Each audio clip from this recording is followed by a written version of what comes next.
Alrighty guys, welcome to the video today. We're going to be going over the 14 pairs of shoes that I've owned in my 5 years of climbing.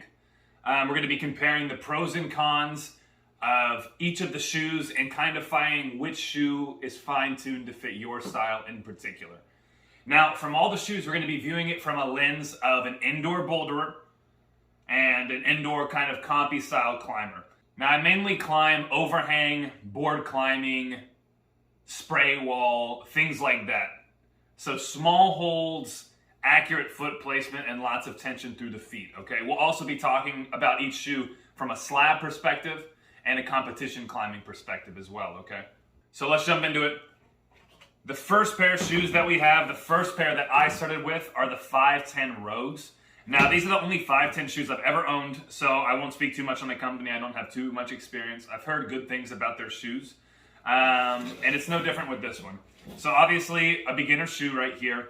This is basically a take-home rental shoe, let's be honest.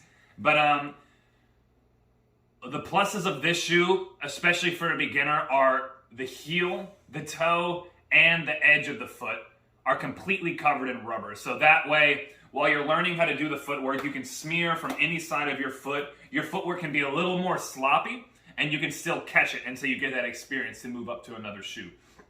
Now, I will say one of the benefits about this shoe is, one, it is very comfortable. Two, it's got a nice stiff bottom to it, so it adds a lot more support through the foot, especially climbing more vertical and slab climbs, which you're going to be climbing anyway. And it just basically takes a lot of the pressure off of the contraction of your foot and makes it a lot more comfortable to begin climbing in the first place. Alrighty, moving on to the second shoe that I owned, and honestly, for the price, probably my favorite shoe I've ever owned. But this is the Scarpa Vapor. I've had two pairs of these back to back. Obviously, this was a very different step from the 510s. A little more aggressive, still kind of a flatter foot, but a lot more flexible and a lot more strain on the foot. Now, I loved these shoes because no matter what style I was climbing, they seemed to perform really well. Whether it be overhang, slab, dynamic climbing, toe hooking, heel hooking, it was pretty good at all of them. I would recommend this as a very generalistic type of shoe. Its strength is definitely towing on smaller holds though. So a little accurate towing, being able to dig into holds. But overall, a very good shoe, comfortable. Scarpa's very good at making these strong toe hook, digging toe in kind of shoes. So now we're going to start hitting into probably my favorite climbing shoe company is Tenaya. This is the Tenaya Tarifa. This was technically the fourth pair of shoe that I've owned. I'm going to start by saying this is the most comfortable shoe I've ever worn in my life, by far. There is not another shoe that compares. I use this shoe for bouldering, whereas that's okay. I would definitely recommend it if you have a long day of rope climbing or if you're going to be on something vertical. These shoes will excel. These are the kind of shoes that you can lace up, wear all day, take them off, and your foot's going to feel really good. Comfortable lace-ups all the way, flexible sole of the foot. You see it's a full sole, but it is split in the middle to give you a little more flexibility, but at the same time, being able to toe in, and this ridge right here giving you a little more support pushing off that toe right there. The shoe does struggle a little bit when it comes to overhang climbing or cave climbing, so I would definitely recommend keeping it on slab where it's a little more flexible and can press in, keeping it on vertical as well. And like I said before, on long climbs, this shoe is probably going to excel past a lot of other shoes. I believe this one's 170, 180, somewhere in that ballpark. But I had two pairs of these back to back just because these are amazing. I love these shoes. Highly recommend. Now we're going to begin moving into the big dogs. So this is the Sportiva Solution. I have owned two pairs of these and busted through both of them. Every shoe that I have in this video, I have intimate experience with, and I ran them through their lifespan. So let's start with the pros from the Sportiva. Durable rubber as compared to a lot of other top-end shoes. For me, these usually end up lasting a little bit longer than most of the shoes that I have. Phenomenal toe hooking. I will say personally for me, I found the heel a little bit lackluster. especially if I was trying to heel into a big slopey hold or into a jug or something like that. I just felt like there wasn't enough rubber for my foot all the way up. Now, that could just be my technique, but for the next shoes that we're going to go over, they did work a little better on that. But I will say, as far as actual stability on the wall, as far as the support that comes from the shoe itself when you're climbing, this has to be probably, in a way, the most powerful shoe. And what I mean by that is when you dig into a small hold, it definitely takes a lot of the pressure off of your actual foot and kind of lets it move as one unit just to push off that. In this shoe, it's going to feel very effortless to push off of small holds, okay? Now, we're going to move into some of the cons that I found with this shoe. And whereas there is a trade-off with some of the pros, sensitivity of the solution is not quite there. Whereas one of its pros was thicker rubber and a longer lifespan, you're not going to be able to feel the hold under your toe as well as you would for some of these other shoes that we're going to mention. Which is a huge part, especially if you're climbing some higher grades that have some smaller holds. You really want to be able to feel that toe and be able to find it and push it into the right place. Now, I will say this in its defense. If you do find the right part on that hold, the solution will let you push the hardest out of any of these other shoes to toe off of it. One thing that I forgot to mention, as far as a lot of these top tier shoes go, the solutions are going to be some of the most comfortable as well. You can get it tight, you can get it half a size under, it will expand to your foot. And to be honest, I could probably climb the longest in the solutions as opposed to any of these other top tier shoes that we're going to go through. Alrighty, so the next shoe that we're going to go over is going to be the Scarpa Instinct. Now, follow me on this one. When I first got this shoe, I hated it. It did not fit my foot right. I felt like its performance was horrible. It was painful to climb in, and it just overall didn't feel like a good shoe. So I climbed in it for a couple sessions, I got another pair of Solutions, and I ran through the Solutions again. Solutions were working for me. Now, this is the funny part about the Instincts. I ran through that next pair of Solutions. I went back to the Instincts to give them another try. I climbed a couple sessions in them. They began to feel a lot better on my foot after I had maybe 7 or 8 sessions through them. Sweated in them a little bit, let them expand, warm for a long time. This shoe began to feel really, really nice on my foot. Still more uncomfortable than the Solution, but a lot more form-fitting than it had initially done. I've heard a lot of people complain about how these shoes feel. I would definitely recommend going through 7 to 10 sessions in them, just power through. They will start to feel right on your foot. Now, I'm really glad that I gave these shoes another try because, in my opinion, these are the best shoes on the market as far as performance. They toe the best. They heel the best. You can dig into holes the best. To me, this is the highest performing shoe on the market, in my opinion, for the style that I climb in. There is no better shoe for overhang than the Instinct. The rubber on it is also relatively durable. These are the only shoes I think I haven't punched a hole through, and I did climb in these for about 6 or 7 months pretty hard, where usually shoes would bust through then. These are beginning to on the tip, but durability for the shoe is relatively good. The strap is okay. They could have a more comfortable strap on it, but it does the job. So, in my opinion, if you're looking for the highest performing shoe that you can get, try the Instinct out. Alright guys, moving on to our next shoe is going to be the Sportiva Theories. Now, I'll be honest with you, the advertisement for this excelling in comp climbing really got my attention. And where that is true in a lot of areas, there are a lot of places that the shoe also underperforms. So they felt relatively good for comp climbing, especially if I was doing some kind of slabby, voluminous route. These definitely felt really good because they do have some flexibility, but not only that, they actually have rubber over the side in a lot of parts, because for coordination catches where you're sticking your foot up, you usually are going to catch with either the top of your toe or the side of your foot. And so having that extra rubber there is actually super beneficial and does support their claim for this being better in some sort of comp climbing routes. Now, as far as the actual support while climbing, these actually surprised me. I thought because they were comp shoes, they were more slab shoes, that they weren't going to toe in as well. And while they were outperformed in that case by the Instincts and the Solutions, they surprised me for board climbing. You can actually put a significant amount of weight onto these. The heel sucks. The heel is not good. If you want a shoe that can perform in all aspects, I would not recommend the Theory. There are other shoes I would recommend. But as far as actual coordination moves, dynamic moves, slab moves, these are the go-to shoes. These are really, really good for that.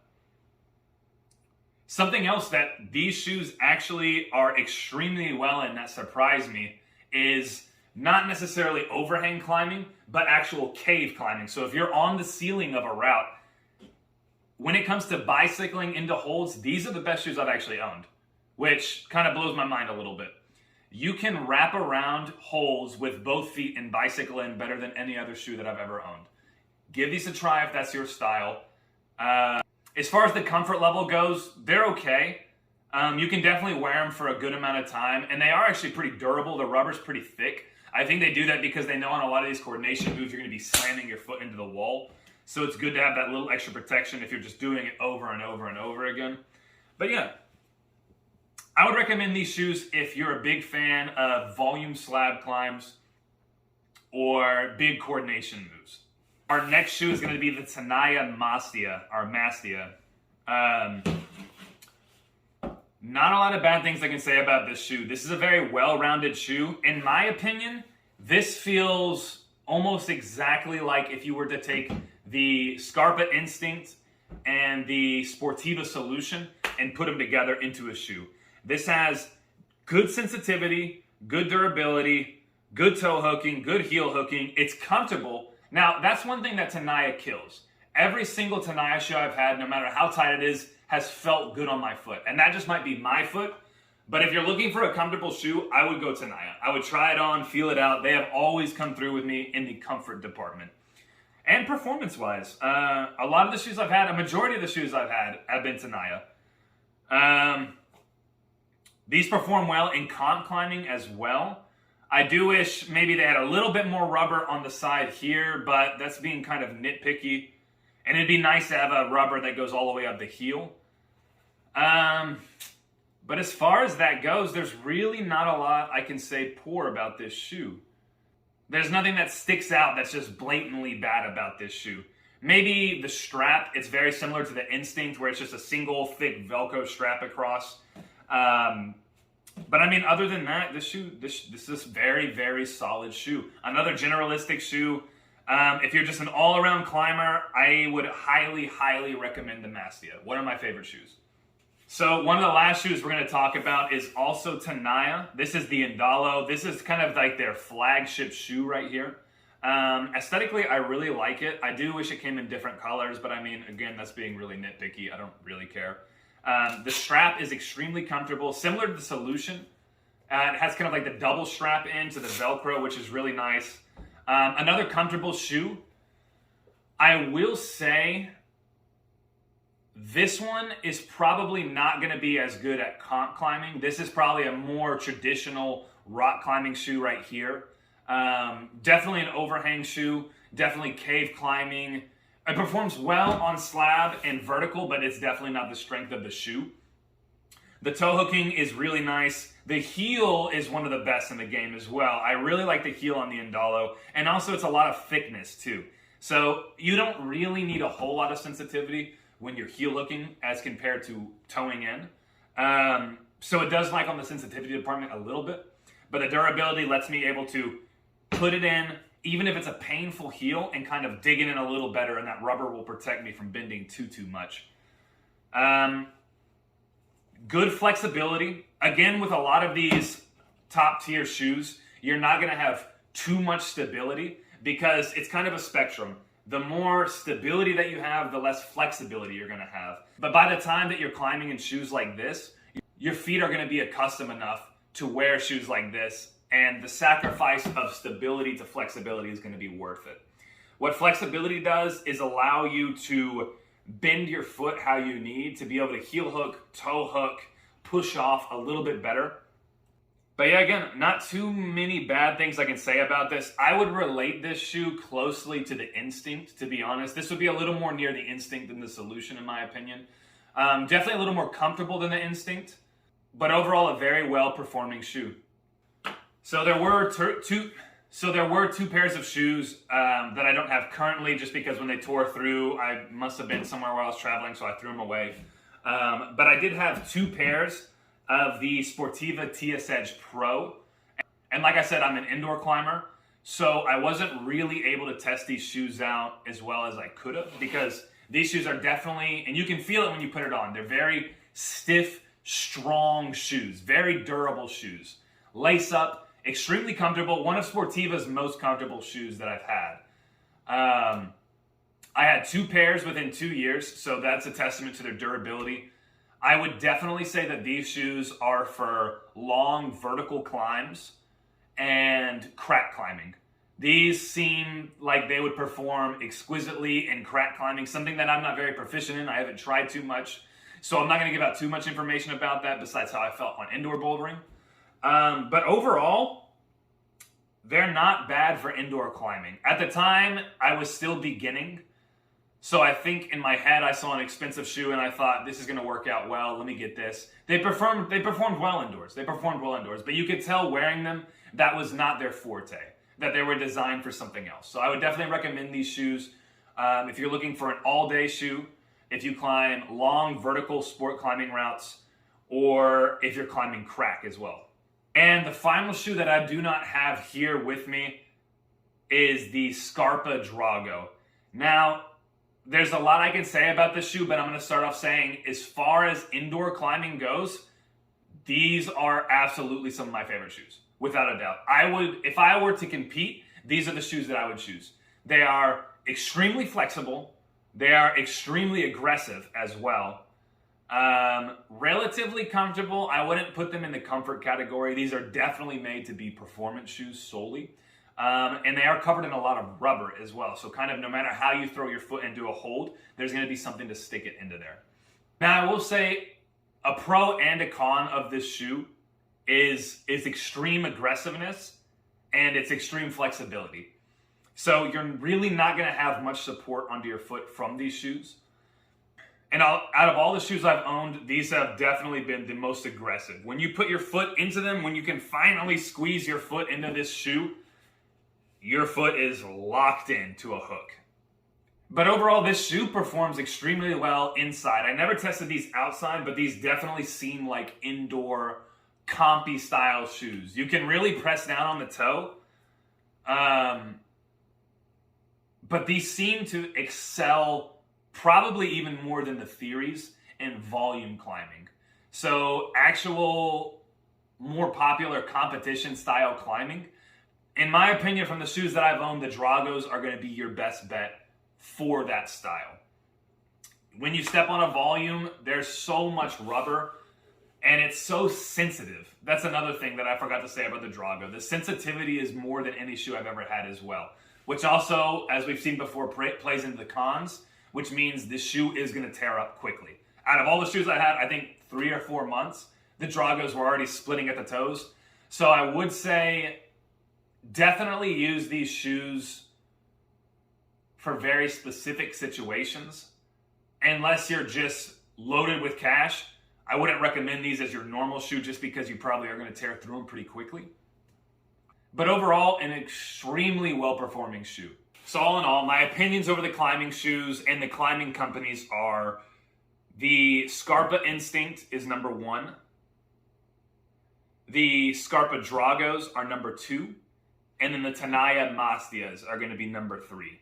So when it comes to comparing all of the major shoe brands in climbing, I would put my top 3 on Scarpa, Tenaya, and then Sportiva, which might be a little controversial because I know a lot of people are like Sportiva. And I'm not saying Sportiva is a bad brand at all, but for me personally, for the shoes that I've had, Scarpa performs the best, Tenaya feels the best, and Sportiva is kind of a mix of both. So I hope you found this video helpful. Comment if you have any questions. Feel free to subscribe. I'm going to be releasing videos like this probably twice a week and a short at least every day. But thanks for tuning in, guys, and I'll see you guys next video.